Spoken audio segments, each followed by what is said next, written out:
I didn't even realize it at the time, but I visited many of you in the hospital. They did an incredible job. The doctors are absolutely unbelievable, the job they do. So we were having a little meeting, and at the same time, we're signing some very important legislation, what will become legislation, and right now it's an executive order, and having to do mostly with education. We have our Secretary of Education, Linda McMahon, who's been so incredible over the last few weeks. I've been watching her on television. I'd like to tell her she could do better, but she can't. She can't do any better. So I want to thank you, Linda. Fantastic. And we also have Commerce, and we have Labor with us today. And you have been, thank you, Laura, very much. And thank you, Mr. Howard, thank you very much. And we'll take some questions after we're finished.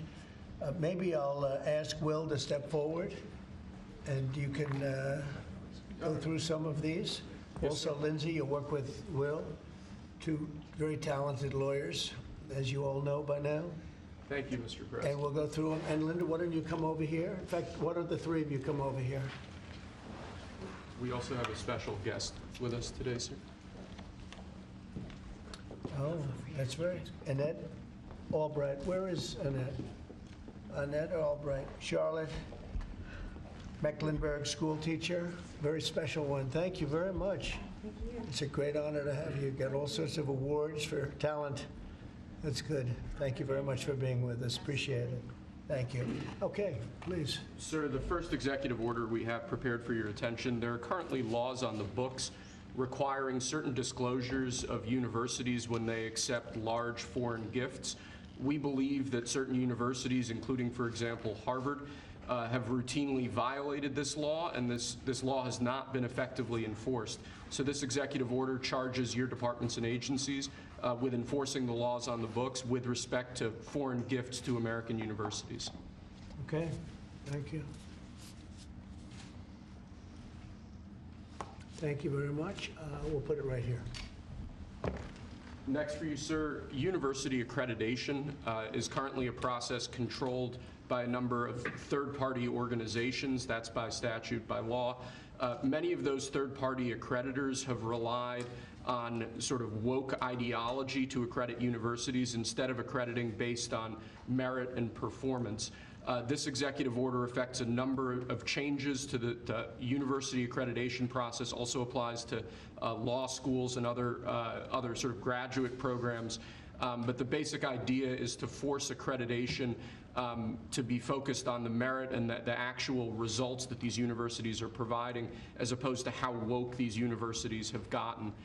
So we're setting up new accreditation pathways. We're charging the Department of Education to really look holistically at this accreditation mess and hopefully make it much better. Will we look into the past people that they've taken? For instance, I hear all about certain great schools, and then we read where they're going to teach people basic math that we can all do very easily, but they can't do. They're, going to the top school, and they come out with a program of teaching basic math to somebody that got into a Harvard or a Princeton or a Yale. Is that part of this? When universities are not performing appropriately, whether that's in admissions or whether that's in their actual instructional activities, that's certainly something that accreditors should be considering, that right now we believe they're not doing a good enough job of, and I think Secretary McMahon could probably speak to that better than I could. Linda? So they're allowing people into school that can't do math, and yet kids who've worked really hard and number one in their class in a high school someplace in New Jersey or in Mississippi, they can't get into the best schools. What is that all about? Yeah, and I think that gets to your policy, sir, of meritocracy, that we should be looking at those who have real merit to get in, and we have to look harder at those universities that aren't enforcing that. Okay, thank you. And this pretty much does it, right? Yes, sir. Thank you.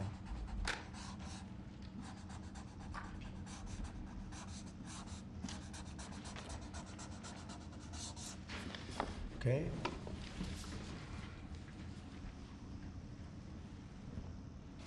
Thank you.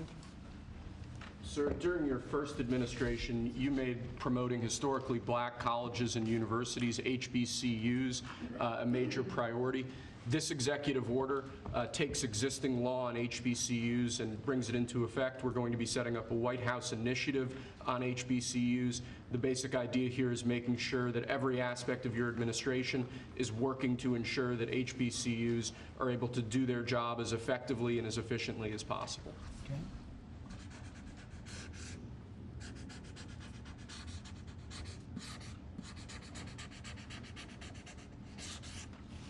Okay.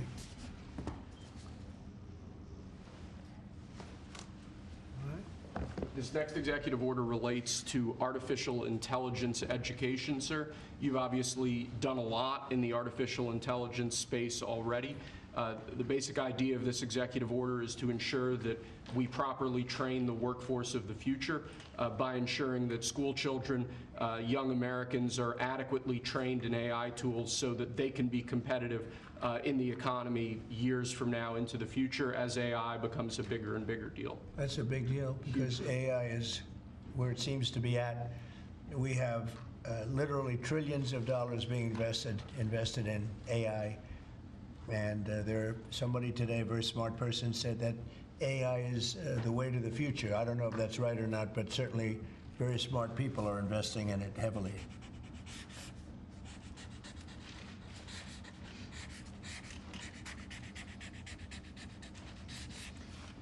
Good.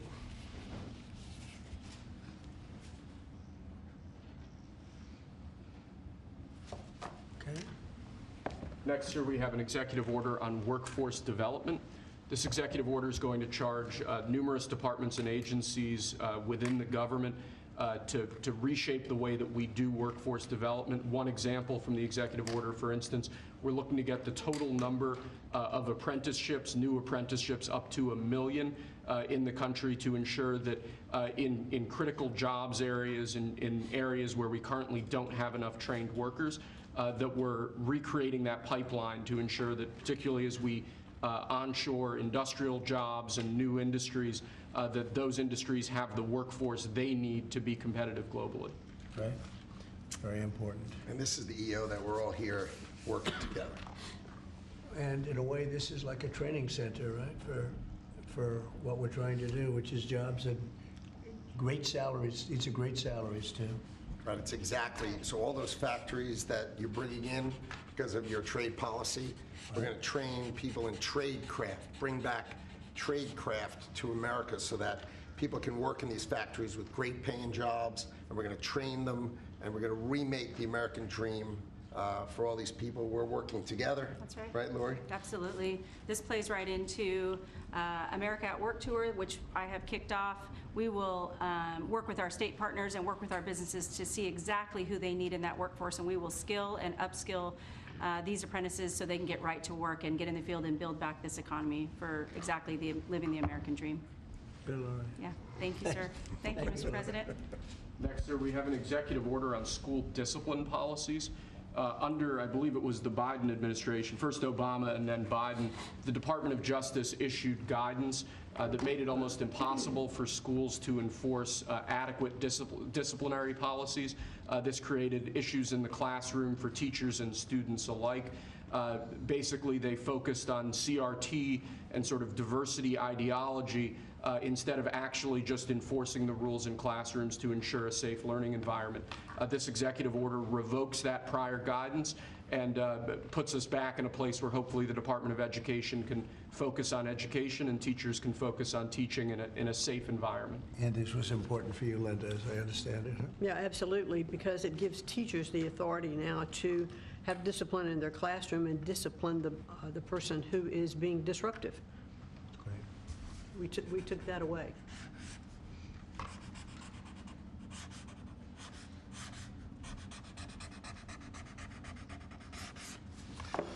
Okay.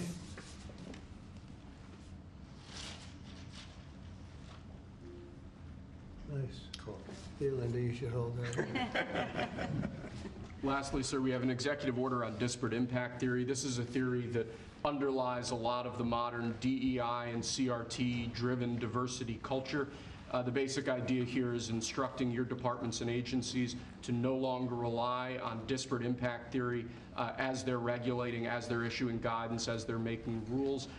We want to focus on results. We want to focus on actual fairness. We want to focus on merit, not things like disparate impact theory and the whole sort of diversity, equity, and inclusion cult. It's getting out of that, huh? Yes, sir. After being in that jungle for a long time.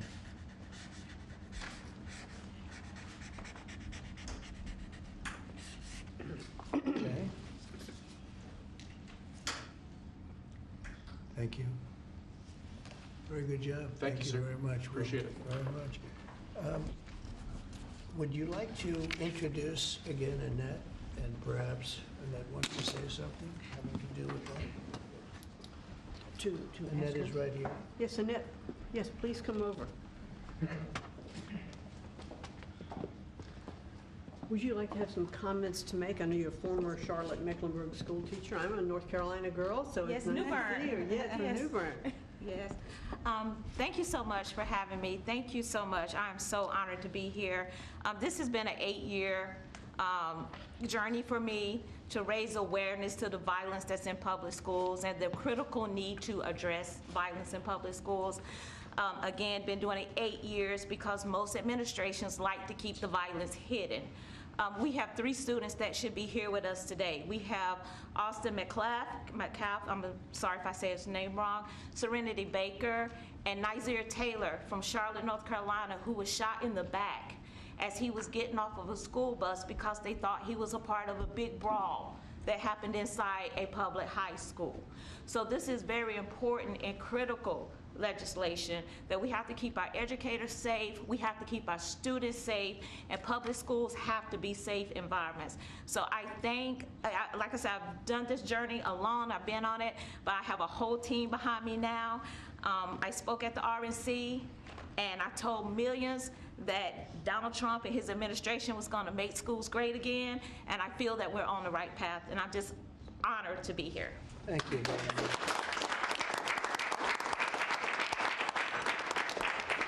We're giving this to our great vets that are with us, and is it okay if I give her one? What do you think? Thank you. Thank you so much. I Thank you appreciate it. very Thank you. much. Thank Thank you. you. What an honor. Great job. Could I ask Sarah to speak, Gerardo? Yes, sir. Thank you. Tell Thank us you. a little bit about these great gentlemen. These heroes, Mr. President, are extraordinary. This is my husband, Michael, and so many of our dear, dear friends who are here today. Right. Many of them have met you, sir, in your first administration in the hospital, many times at Walter Reed. Right. And they've had long recoveries. Tomorrow, for my husband, marks 15 years since he was wounded in Afghanistan. Wow. And on that day, about 6 years ago, he had his 120th surgery post-Afghanistan. Oh, wow. And you came to see him at Walter Reed. And did. so many others. And we saw great reform in the VA, same-day access to prosthetics, mental health care, and we know that that is back. We're going to, these gentlemen were saying, Alex here earlier was saying, in the last few years when he's gone to get a wheelchair, the VA has asked him, this gentleman, they've asked him to prove that he still has his injuries, as though maybe his limbs would grow back. And they unfortunately did not. Yes, and we've seen that many times. And so we're excited for you bringing back the VA Accountability, Mission Act, Community Care, that were the hallmark of your first term. And we're so excited, sir, to be here. We're honored to be here. And thank you for all you do for our Well, nation's heroes. Thank you. Who's that picture on there? That is Joe Biden, and it says, "Let's go, Brandon." I'm saying, what was that picture? That's great. I told him he wasn't allowed to ask That's you to good. sign it. That's very good. Well, thank you all very much. Would you like to say anything, fellas? There's a big chance you have a lot of good people watching that believe in you. They happen to be the media, but they believe very much in you like I do. Anybody? Mr. President, we're very happy with the energy that this administration is bringing, and it's an administration that does what it promises, and so we're behind you, we believe in you, and I think we all love you. We got to speak for everyone. Thank you very much. And I'm going to get you a better hat. Say I have better hats. That's a good one. That was the original. It was. That means he was there I've right been wearing from it the before it was cool. That's right. That's an early one. We'll save that one though, right? Yes, Mr. President. Thank you. Anybody, please? Well, I'd like to stay. Yeah. Okay. Oh, I was just going to say thank you for loving America, sir. Thank you very much. Thank you so much. Very nice. Thank you very much. True. Thank you. Sir, the man who spoke saved Michael Brodder's life. And of course, he goes immediately to say thank you, as he was the one that saved Michael Brodder, put him in the helicopter, and got him off the combat zone. Wow. So the selflessness of these men is unspeakable. That's great. So, Yeah, he's alive because of that man right here. That's very good.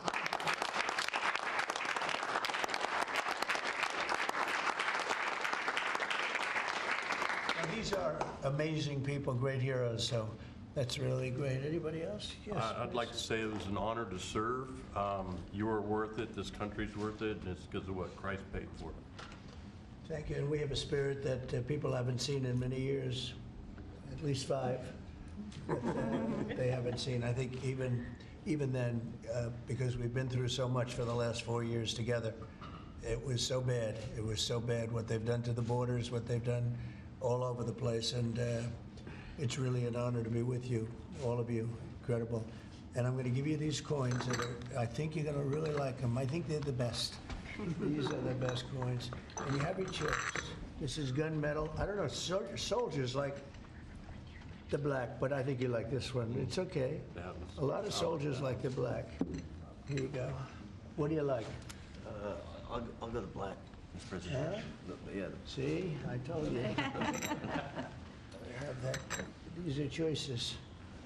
I'll take a black one, sir. Okay, look at this. Wow, that rarely happens. You're different, huh? I'll take a black one, sir. Oh, that's great. They call the military anyway. No, but is that, I always say the soldiers, they do like it. It's gunmetal. What do we like here? That's what I heard, that it was gunmetal. Gold is. I'm giving him 2. We have 3 girls, they're going to One for this fight. one right here. We'll get another one too. Okay. This is actually fun. I'll take the gold, Mr. President. Okay, I thought you were going to take that gold one. Okay, Gold one, sir. okay, you got it. I had an opportunity to sail across the Gulf of America 2 days after you named it right. Oh, wow, isn't that great? It's been an honor, and now people say it routinely. Yep. They don't even think about the other, they say it routinely. That's been a great honor for me. Okay, Take a gold one, sir. okay.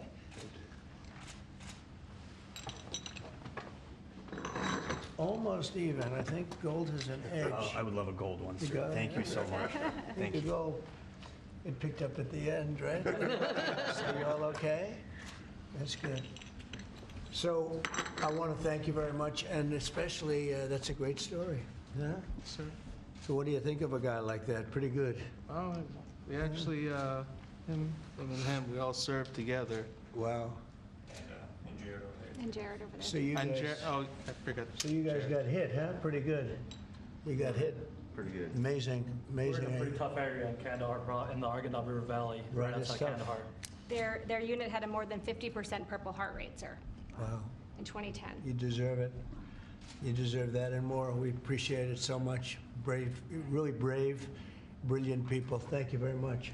Do you have any questions of the guys here? I want to Mr. say President. thank you to the veterans who are here. Absolutely. Thank you so much for defending us. And then I wanted to ask you, Mr. President, because you said you want to bring the tariffs on China down soon. How soon do you want to bring the tariffs on Chinese goods Well, that down? depends on them. We have a situation where we have a very, very great place. It's called the United States of America, and it's been ripped off for years and years. These people know it. We talked about it before you came in. We've been ripped off by every country in the world practically, and friend and foe. And we're not doing that anymore. So what's happened is Howard, how many countries have we spoken to already? 90. 90. And they all want to make deals, and we're going to make deals, but they're going to be fair deals. They're not going to be rip-off deals. And, you know, we were losing almost $5 billion a year. No country can do that.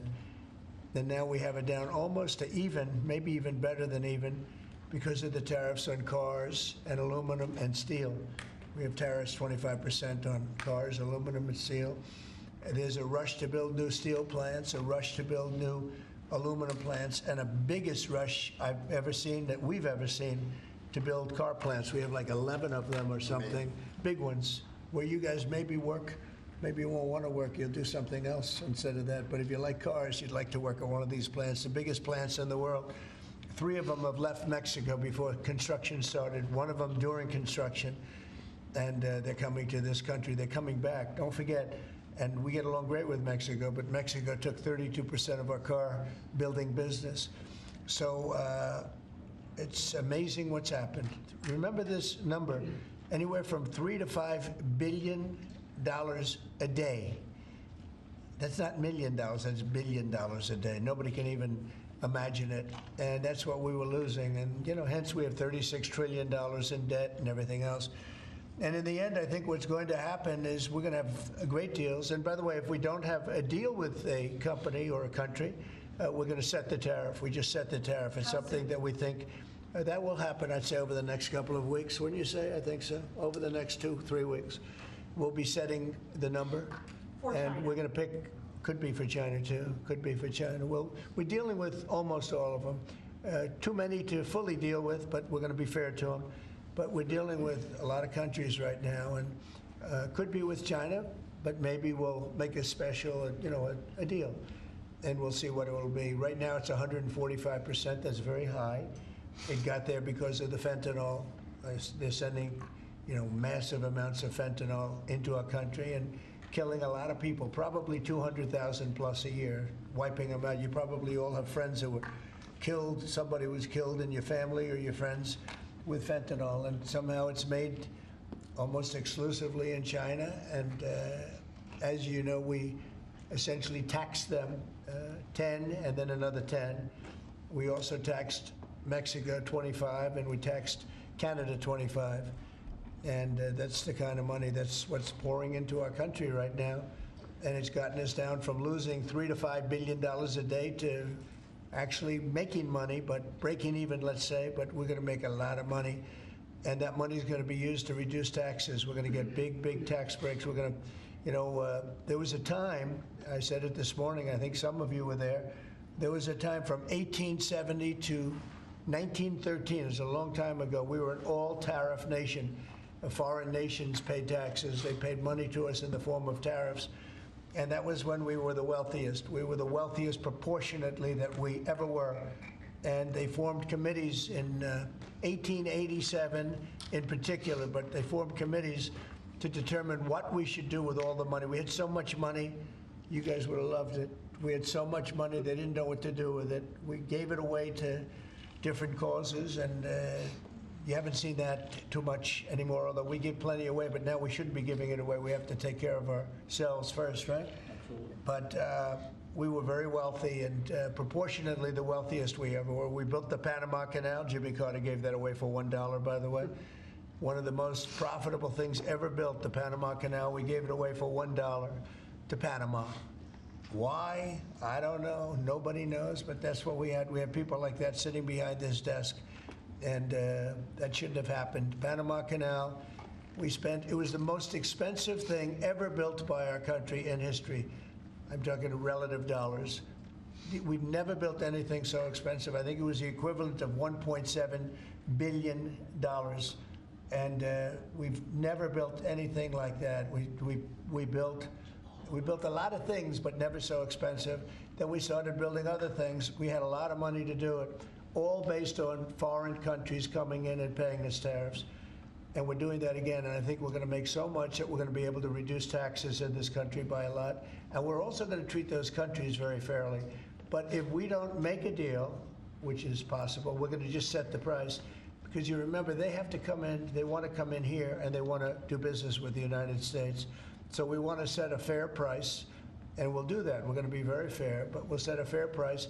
And then they can make a determination as to whether or not they want to do business with the United States. And I think most of them will. And I think we're going to treat them very fairly. Were you worried about what the 145% tariffs were doing to small businesses here in the U.S.? Is that why you're bringing it down?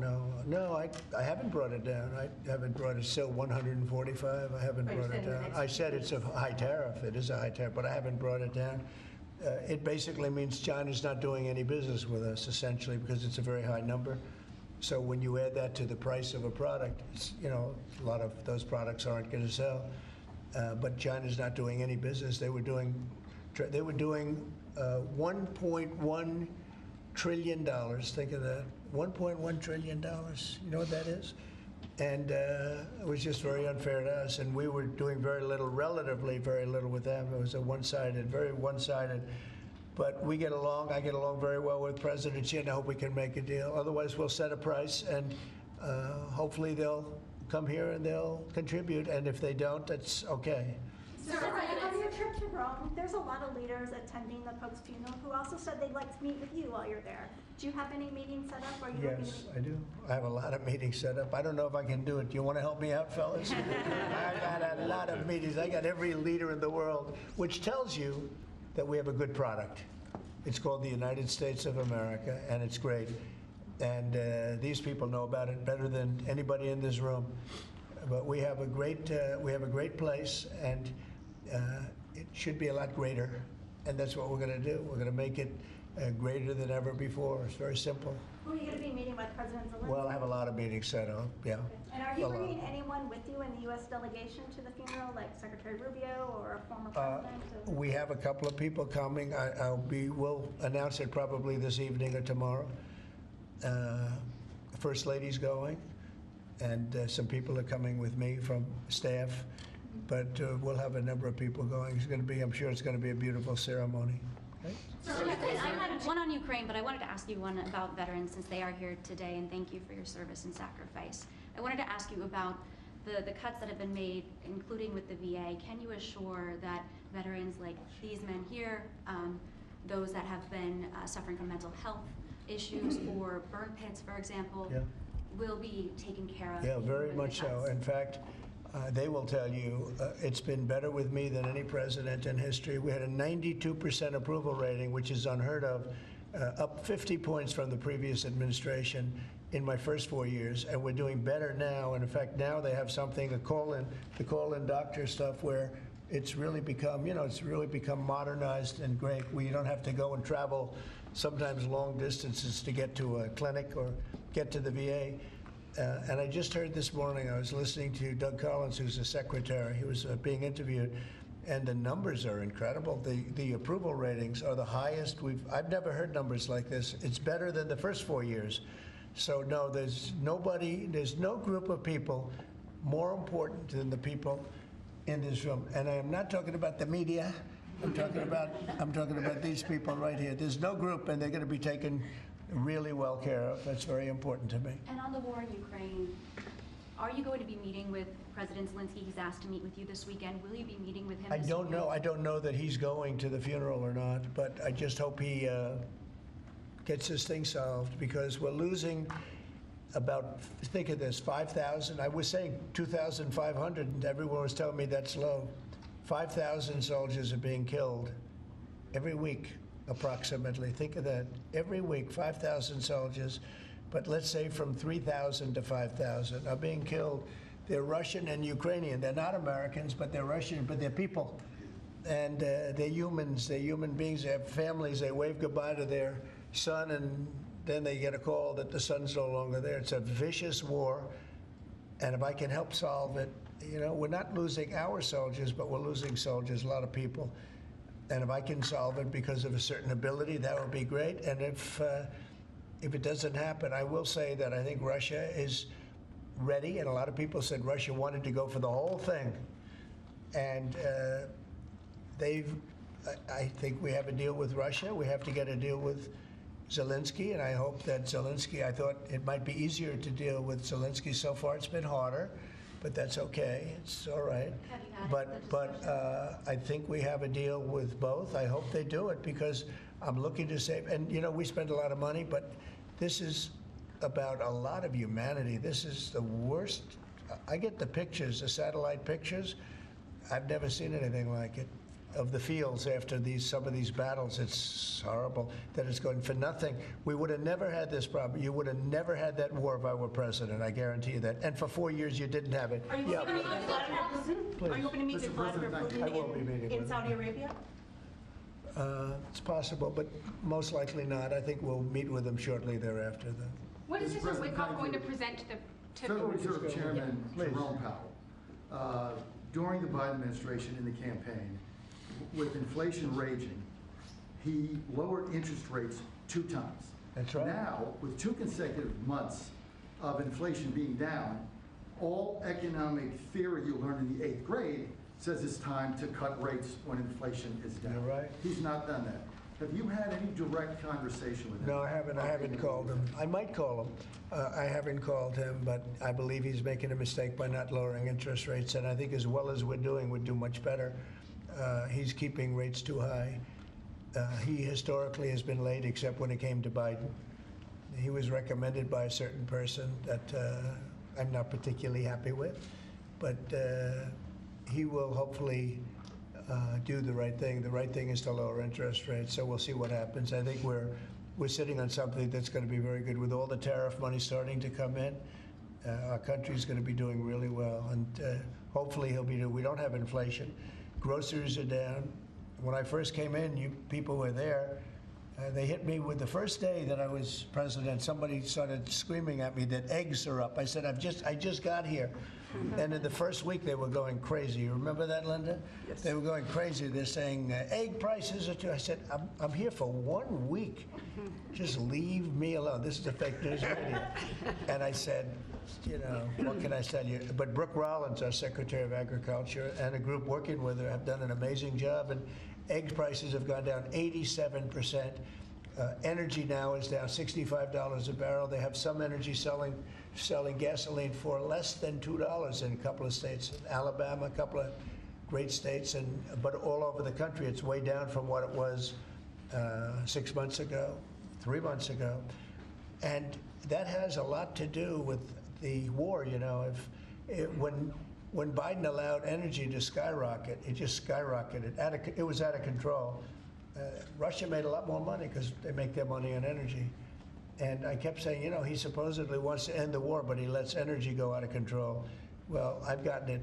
We are drilling like crazy right now, and we have it down to $65 a barrel. It went up to almost $100 a barrel. And at that number, Putin and Russia made a lot of money. So I think one of the reasons, look, I think he has a certain respect for me.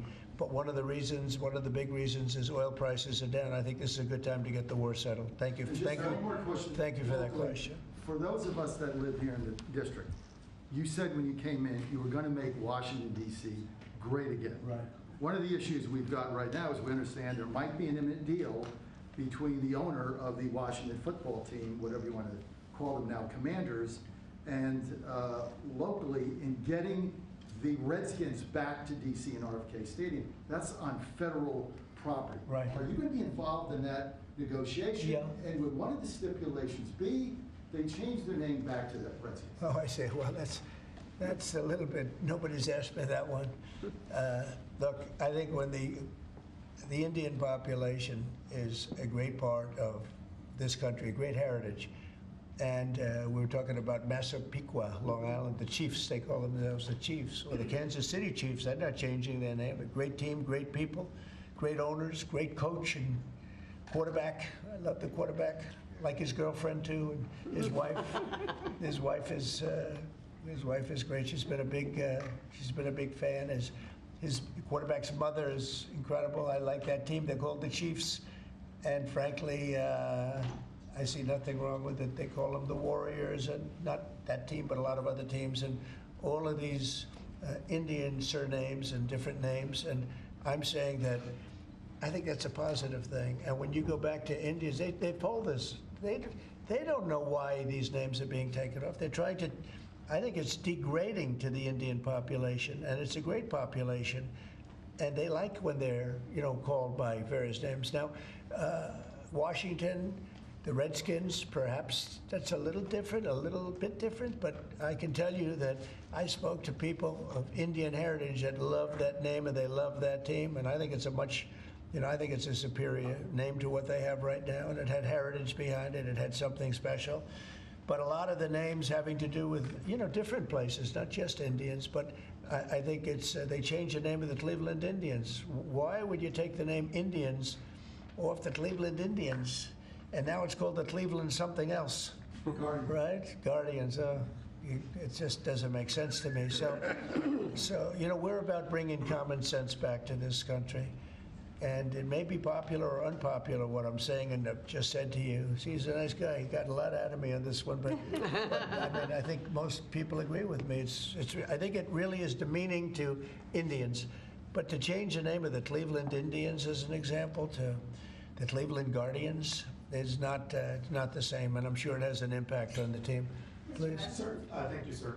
Elon Musk said he'll be stepping back from his work with Doge a little bit and only dedicating maybe a day or two a week to it. How long would you like to see that continue, and how involved would you like to see him continue to be after? Well, first of all, I can't speak more highly about any individual. He's an incredible guy. He's a brilliant guy. He's a wonderful person. I've seen him with his family. I've seen him with a lot of his children. He's got a lot of children. He treats them good. He loves his children. But he's a brilliant guy, and he was a tremendous help, both in the campaign and in what he's done with Doge. And, we're talking about almost $200 billion and rising fast, because many of the things that we were looking at are now being found out to be fact. It's terrible. I mean, the fraud, the waste, the abuse, everything that's happened is just terrible. So I also know that he was treated very unfairly by I guess you'd call it the public, by some of the public, not by all of it. He makes an incredible car, everything he does is good, but they took it out on Tesla. And I just thought it was so unfair because he's trying to help the country. But he has helped the country. I also want him to make sure that he's going to be in great shape, and I know he is. I mean, he's going to do great. He loves the country. He didn't need to do this. He did it. And I told him, I said, whenever you're ready, I'd like to keep him for a long time, but whenever you're ready, he's an exceptional guy. When you see those rockets go up and come back and land in the same gantry, nobody else can do that but this man. So he's just an incredible person, and he's a friend of mine, and he's a nice person, too. He's a very nice person. He really helped the country, saved us a lot of money. And I heard him say that he'll start easing, he was always at this time going to ease out. And when he goes back to Tesla, that'll be taken care of. It's artificial. These were sick people that thought they were doing something.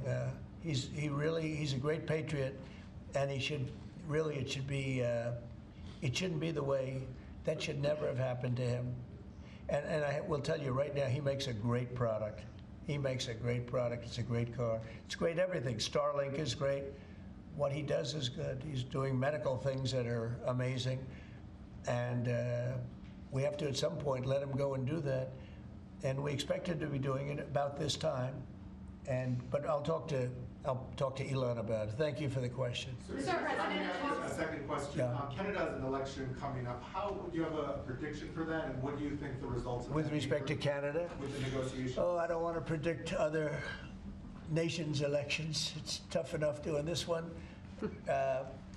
Look, I love the Canadian people. I like Canada, but it's costing us $200 billion a year to support Canada. $200 billion. And I say, why are we doing that? You know what? We can make our own cars. We have more energy than they do. We have more energy than anybody in the world. We don't need their lumber, obviously. We have more lumber. We have a lot of lumber. We have a lot of everything that they sell us. But in particular cars, they took a large percentage of the car making, and I want to bring it back to this country. I really don't want cars from Canada. So when I put tariffs on Canada, they're paying 25%, but that could go up in terms of cars. When we put tariffs on, all we're doing is we're saying we don't want your cars in all due respect. We want really to make our own cars, which is what we're doing in record numbers now. You know, we're going to be at record levels in a very near future because of all the plants, the car plants that are being built. And I'd rather see them made in Michigan and made in South Carolina and made in different states, Tennessee. We have a lot of great car-making states, and we have some that aren't car-making yet, but they will soon be car-making states. And that's what I want to see for our country. At the same time, I want to help Canada. I have spoken to the current Prime Minister. He was very, very nice, I will say. Very nice. We had a couple of very nice conversations, very good. But I don't think it's appropriate for me to get involved in their election. Mr. President, if I may, this deal that you have with Russia, does it include recognizing Russia's sovereignty over Crimea? Well, everything is good. Look, I just want to see the war end. I don't care. If they're both happy, they both sign an agreement. I have no favorites. I don't want to have any favorites. I want to have a deal done. I want to save the lives. Now, with that being said, we're spending hundreds of billions of dollars through Biden. Biden should have never let that war happen. We're spending hundreds of billions, maybe $350 billion we've given to Ukraine. And we could use that money right here. So I'd like to see that. But most importantly right now is when I see the pictures, the satellite pictures of the battlefield, if I can stop that because of an ability I have to do things, I want to see if I can do that. Yeah. Mr. President, thank you. On tariffs, you just mentioned that 25% could go up on cars in terms of Canada. Does that mean that you're considering changes to the auto tariffs and auto parts? No, we're not considering it now, but at some point it could go up, yeah, because, again, we don't really want Canada to make cars for us, to put it bluntly. We want to make our own cars, and we're now equipped to do that. They took a lot of our car business. Mexico, too, took a lot of our car business. We want to make the cars here. I'm running this country. I'm not running Canada. And that's why I asked Trudeau, who I call Governor Trudeau affectionately, but I asked him, why are we spending $200 billion to support Canada, to subsidize Canada? And he was unable to answer the question. I mean, why are we doing that? And I have to be honest, as a state, it works great. As a nation, considering the fact that most of the nation, 95% of Canada, what they do is they buy from us, and they sell to us. They sell to us. If we didn't buy their oil, and we don't need their oil. We have more oil than anyone, but we don't need their oil. We don't need their lumber. We don't need their cars. We don't need anything. So I said, why are we doing this? Why are we spending $200 billion? It doesn't make sense. If we needed something, that would be a different subject. So I'm working well with Canada. We're doing very well. We're working on a deal. We'll see what happens. But again, why, representing this country, why are we spending $200 billion to support and subsidize another country? Because if they didn't have us, and if we didn't spend that money, as Trudeau told me, they would cease to exist. He said that to me. They would cease to exist, which is true, certainly as a country. And then on tourism, there's been a steep drop-off in international travel to the United States. It was down 12% last month, down even more from Western Europe. Why do you think that there are fewer people suddenly who want to travel to the United States? Well, there could be a little, there's a little nationalism there, I guess, perhaps. It's not a big deal, but, with the dollar being where it is, because, China would always fight for having a low dollar. Japan would always fight for having a low dollar, meaning a low yen, or in the case of China, the yuan.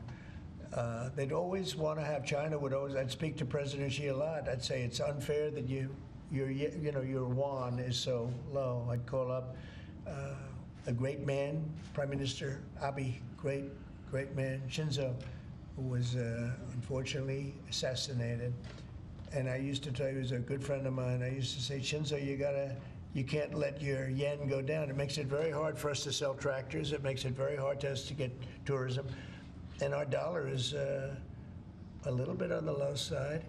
And that means that a lot of tourism is going to come in. But I could see a little bit of nationalism at work. And I could see it likewise with us, not wanting to go to certain countries. But that will work out very Do easily. you think some people are scared to come here because they hear the stories of tourists who are detained for a few days No. or even a week or two? No, we treat our tourists great. We're the tourism capital of the world. There's no place like this. And there may be a little bit of nationalism, but I doubt it. I actually doubt it, yeah. Mr. President, has there been any direct contact between the U.S. and China on trade at all? Yeah, of course. And Every day. every day. And then secondly, would you support a millionaire tax? I think it would be very disruptive because a lot of the millionaires would leave the country. You know, in the old days, they left states. They go from one state to the other. Now with transportation so quick and so easy, they leave countries. You'll lose a lot of money if you do that. That would, and other countries that have done it have lost a lot of people. They lose their wealthy people. That would be bad because the wealthy people pay the tax. Okay? Sir, how did the talks today go in London? Do you think that the asks from Ukraine and I think they went well. I mean, you know, we got to get two strong people, two smart people to agree. And as soon as they agree, the killing will stop. But yeah, I think they went well, pretty well. Mr. President, we understand that you, your economic team, many of them are here today, J.D. Vance, has negotiated what's been called a monster trade deal with India, like biggest one ever. Can you share with us what some of the framework of that might be? You said England. India. India? India. Oh. Muslim. They're not very complicated, these deals. It's about the tariffs. India charges almost more than any other country in the world. And believe it or not, we do very little business with India, other than the fact that I like the Prime Minister very much. He's a friend of mine. He was here 2 weeks ago, as you know. And we stood right outside at a news conference. Unfortunately, the grass was very wet. And it was very hard for people to stand on the grass. They got their shoes all ruined. But other than that, it was a very good news conference. And he's a great guy. But we do very little business. You know why? Because their tariffs are so high. They have among the highest tariffs, higher than China. They have among the highest tariffs in the world. And I understand they're going to reduce those tariffs. But it's really sort of their problem, not ours. We do very, very little purchasing in India because and selling. We do very little selling. I mean, Harley Davidson, I said, how are you doing in India? This is about 6 years ago. They came to lunch as a great American company. They make the motorcycles. And I said, how are you doing in India, as an example? Well, we don't do any business there. Why? Because the tariffs are too high. I said, that's interesting. Well, what are you going to do? He said, well, we're going to build a plant in India. And that's what they did. I don't want that to happen. They were forced to build a plant. Well, essentially what we're doing is the same thing. Remember, there's no tariff when they build their plant here. And everybody wants to build because they don't want, and the higher the tariffs go, the more likely it is they come in and build a plant. You know, I mean, if it's 25%, that's fine. If it's 50%, you'll get more plants. 75, you get more. At 100, you get more than that. And they're all coming in at numbers that nobody's, I don't think, Howard, there's ever been numbers like we've seen. Never. $7-8 trillion worth in 2 months. Because it took me a month to get started, in all fairness, but in 2 months we did this, and now we're coming up on 100 days, first 100 days, and I think we're going to be close to $8 trillion. There was never any president that did even a tiny percentage of that. Okay, any other questions? Sure. What about a deal signed, one of the deals signed by your 100-day mark, and China is saying that you were threatening and blackmailing them into a deal? What would be your response? Well, I mean, China, look, I have great relationships in China, and with President Xi in particular, but China has been charging us massive tariffs for many years. That's one of the reasons they were able to steal so many of our companies. They took our companies out of America, and they built their plants in China. And one of those things, so now we're reversing it, but at levels that nobody's ever seen before. No, we're going to get along great with China, I have no doubt about it. Thank you very much, everybody. Thank you for watching. Make sure you subscribe to our YouTube channel and watch more videos from News Channel 20.